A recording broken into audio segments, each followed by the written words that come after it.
No, because we might be derailing it even further. One time yes. at band camp. Yes, whatever happens in band camp stays in band camp. That sort of thing, I suppose. No, it's much worse. Anyways. Oh dear. Yeah, I don't know. Seems to be interesting with that one. Master Wolf's darker, deeper sides. Alright. Don't we have someone else to do the spotlight? Yes. However, though, you better be getting used to that, because eventually we will be doing one-on-one interviews with each other in order to do a Q&A corner to go ahead and put up onto our website. Oh boy. Yeah, so it'll be like a meet the staff sort of thing. Oh, okay. So we've actually went ahead and gotten quite a bit of questions going on. I don't know if Raven wants to go ahead and discuss hers, because I know she had quite a bit. Well, I already sent my questions in ahead of time, so whatever format you guys decide to do, I'm all for it. Same here. Okay. I'm good with whatever. I think if you guys want to do them in whatever order, I will try my best to keep up.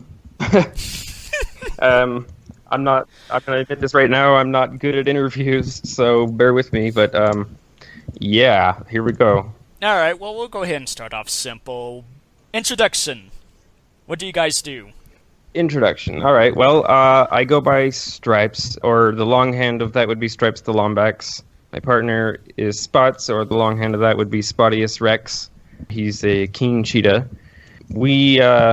What we do is, well, we started AnthroWear about 4 years ago as a way to provide something for the furry community to let people express their individual creativity in a fun and creative new way. Young people these days are really looking for a fun, unique way to express their individuality, and AnthroWear is just one of the great ways that they can do that. So we like to say that we provide smiles to the community, because, well, we want more smiles in the world. And what's going on nowadays, yeah, we need all the smiles we can get. It's true. No, don't go So, into that area again. Does that give you a groundwork sort of idea for what we do around here? Yeah. 5 years is a bit. Actually, we're just under 4. We'll be hitting 4 years pretty soon. Nice. And what would go ahead. actually be the long-term goal for AnthroWear? Or where do you see AnthroWear in 5+ more years? That is a good question. And I'd actually be lying if I said I knew the exact answer to that. The truth is, most of the things we do here are pretty spontaneous. And we actually get a lot of our direction from the fandom itself. One of the things we said when we first started, and what we still do, is that we want to reflect what the community is interested in.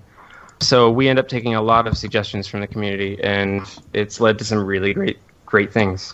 As far as the long-term goal, I guess you could say one of our long-term goals is that we want to help bridge the gap between the growing furry community and the professional world. Furry community is growing really fast. We're reaching millions of people worldwide. And we want there to be some professional business infrastructure there for the community, just as you would see in any other growing industry.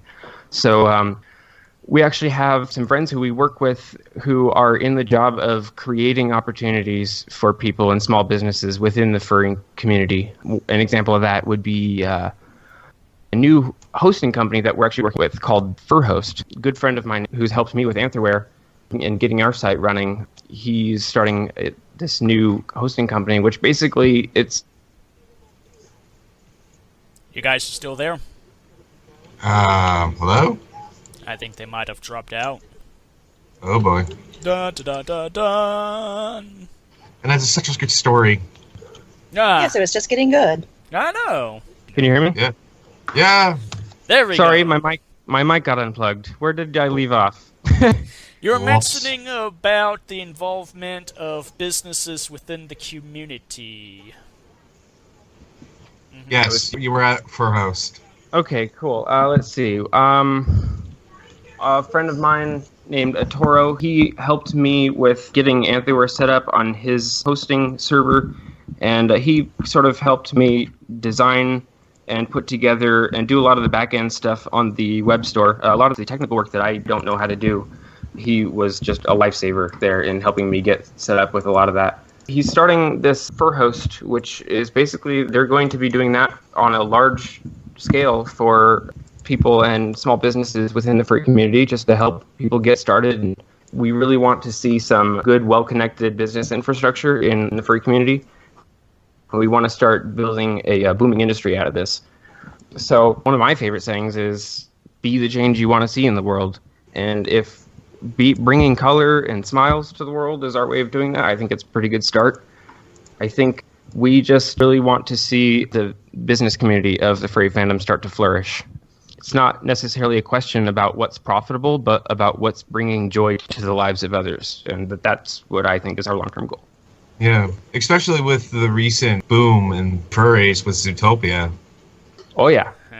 Yeah, there's a lot of people being introduced to the furry fandom right now for the first time, and we want that first interaction to be a positive and inspiring one.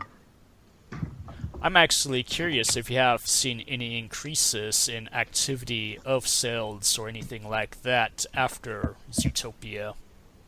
I think I've definitely noticed a lot more foxtail sales, that's for sure. Just in the last couple of weeks, I think we've sold 3 times as many foxtails as normal. Yeah, you were actually mentioning as well that you guys do all the stuff on spontaneous moments, right? Sort of. We don't necessarily plan things years ahead. A lot of times we just kind of wing it and see what happens. We get a lot of direction from the community. We take their requests.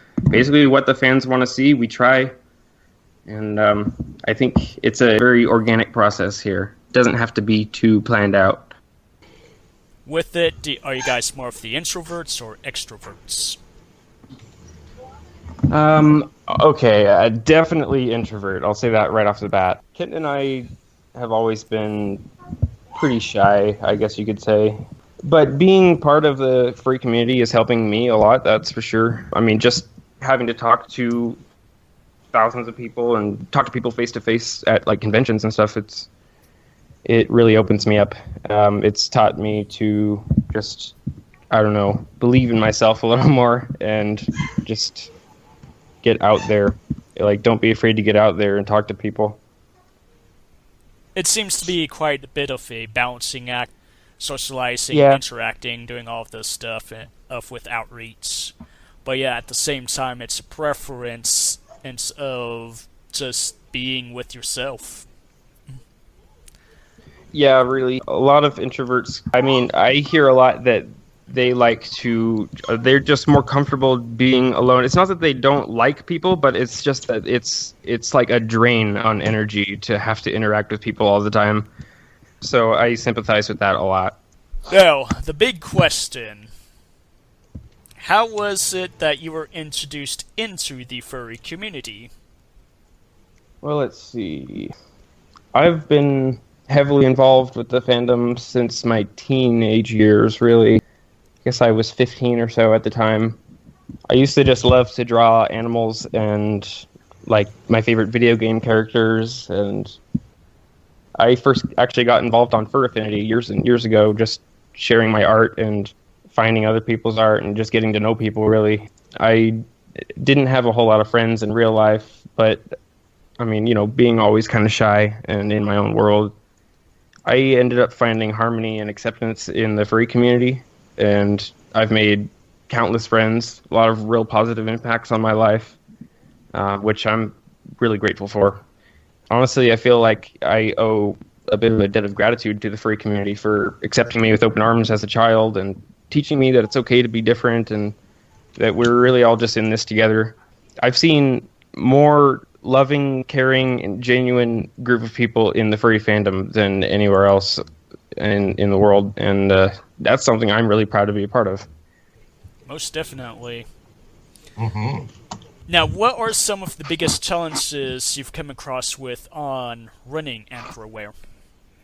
I guess one of them would be, like I said, dealing with the social anxiety. That's something that I've struggled with all of my life, and now having to talk to thousands of people on a regular basis, it really forces you to get out there and break out of your shell. I mean, talking to people face to face has not always been easier for me, but I think the experience helps you grow. So I'm happy to do it. I'm happy to keep trying and keep improving. So I guess there's the social anxiety would be the biggest challenge that I've been overcoming. I think if there's another one, it would probably be my own self-discipline, just trying to have the discipline to stay hard on myself and really stay on top of things. You'd be amazed how much work piles up. I mean, if you take a little bit of time off, and it really piles up. So I have to keep the discipline to stay on top of everything. Oh yeah, we know that plenty enough. Mm-hmm.